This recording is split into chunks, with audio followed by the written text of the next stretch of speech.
I'm Craig Kenneth, a relationship coach and a psychotherapist. Every relationship is different and every breakup is different. Work with me and you'll get professional help on your situation.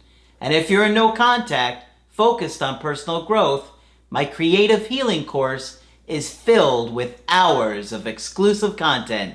Available now at AskCraig.net.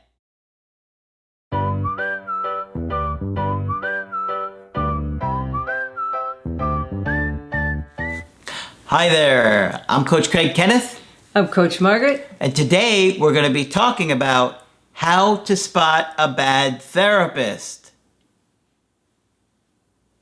You better watch it, Sonny. Many of you have heard me say over and over again, sometimes we recommend that you get a therapist because it can be very helpful.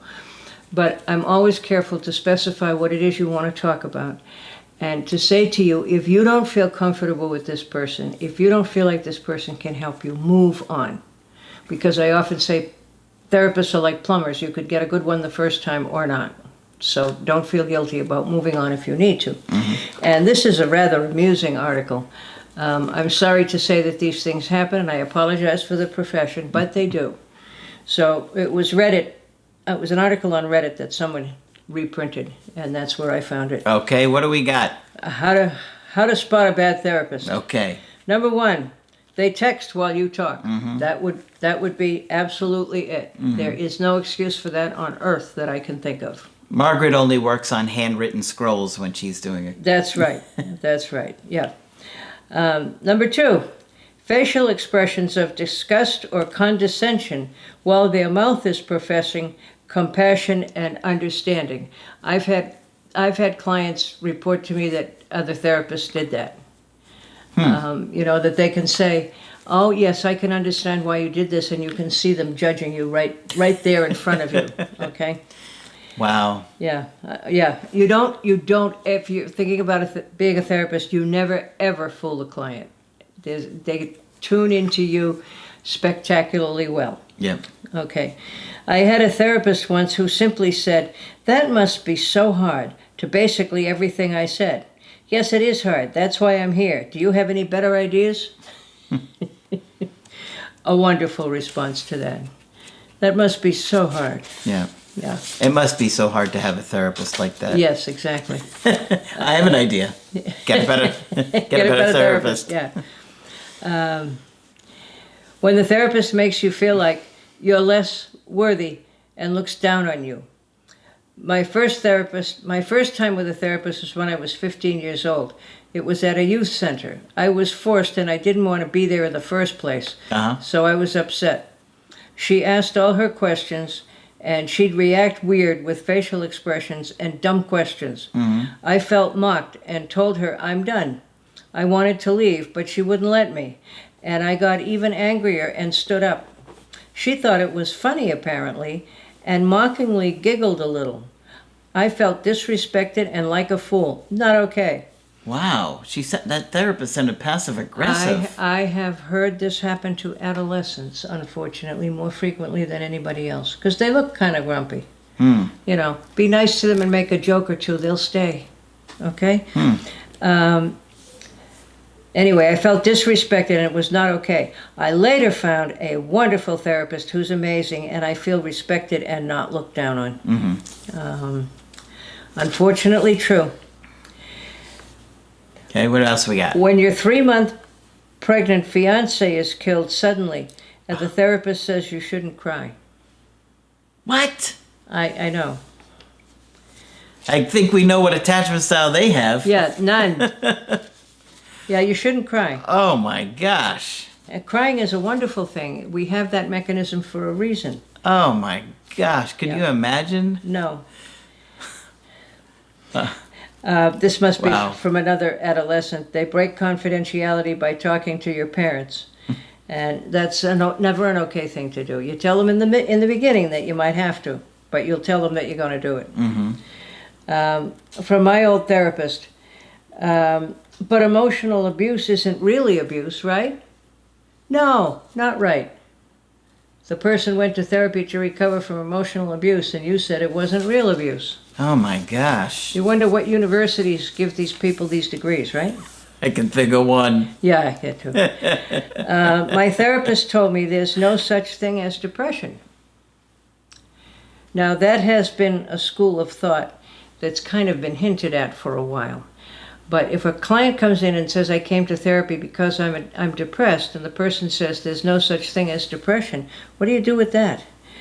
I had a therapist tell me it was all in my head when I told him I was depressed. The next week, when he asked how I was, I told him still depressed. He said, oh, that's just because you're a woman and that's how women feel. I didn't go back. Good girl. Wow. Yeah. These are real. Unfortunately, I know they're real. Wow. Feeling uncomfortable around them, coming out of the session feeling like crap, that is never a good thing. You're supposed to feel better when you come out. I had a therapist when I was 17 who made me uncomfortable and kept telling me I was a beautiful and good girl. No, I wasn't. What use was she going to be? All right? Wow. Lack of punctuality or professionalism, showing up late, last-minute cancellations, deciding to take non-emergency call during the session. That's another one I hear all the time. I think we worked with that Yes, person. we worked with that person at one point in our lives. Yes, we did. Yep. They talk about themselves a lot instead of focusing on their clients. We've heard of those too. Yeah.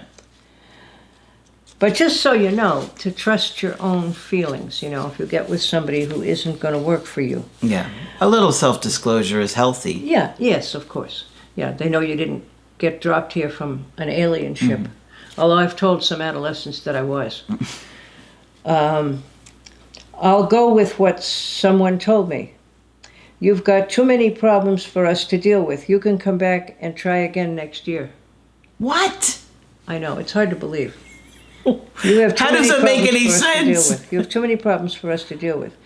And I can't handle any of them, is the unspoken sentence. Yeah. Wow. Come back next year. And try again. Oh my gosh. I came to you for help, okay?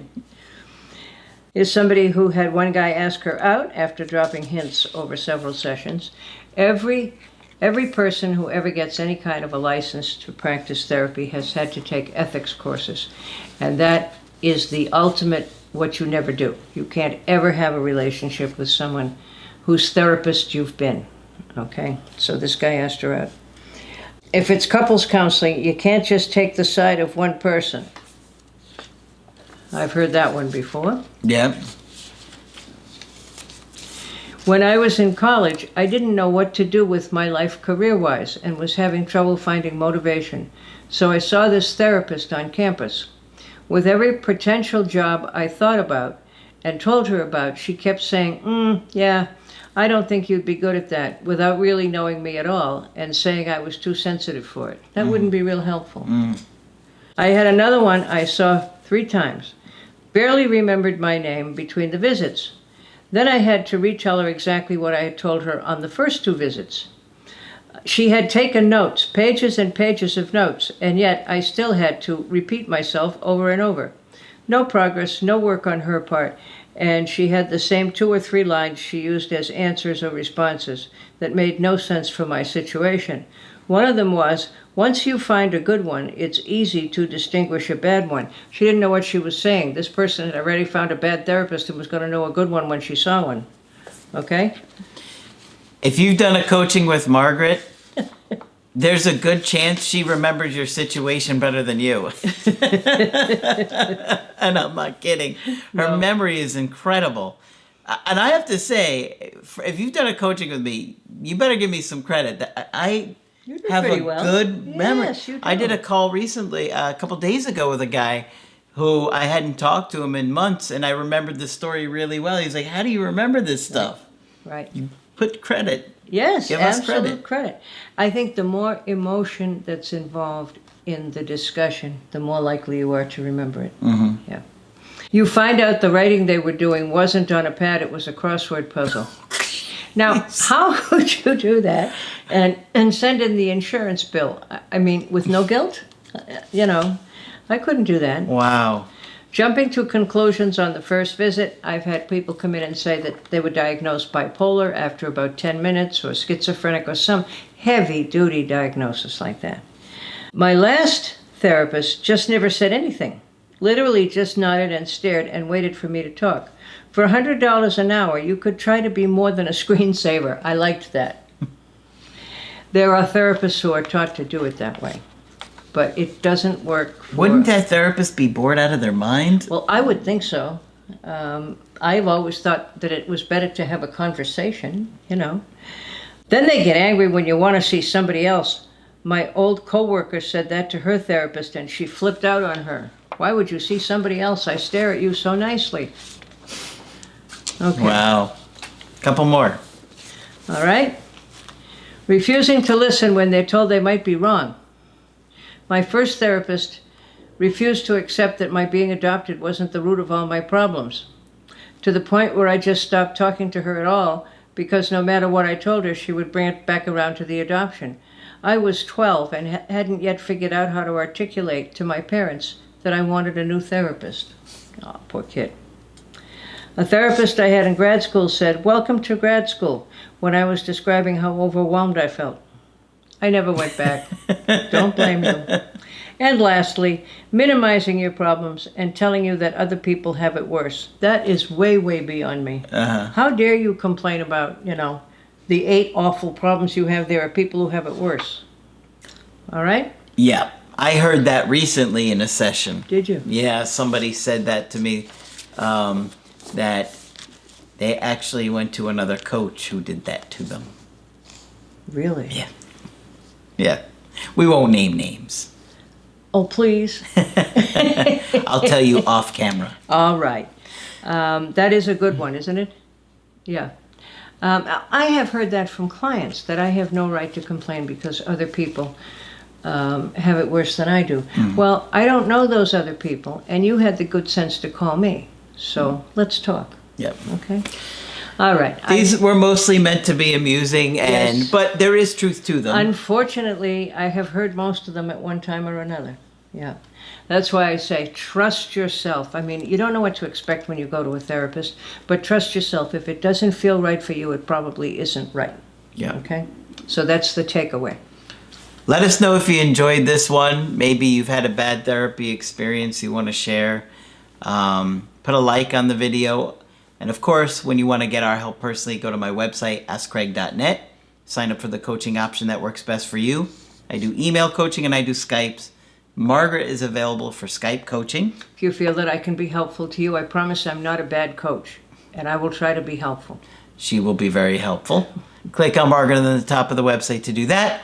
That's it for this video. I'm Coach Craig Kenneth. I'm Coach Margaret. And we will talk with you soon. To get my help personally, go to askcraig.net and click on Schedule Coaching and choose the option that works best for you. I do email coaching or Skype. To schedule a coaching with Margaret, click on Margaret on the top of the page and order a Skype with her. For the Knowledge Creative Healing course, click on the link at the top of the page and click Get Started Now.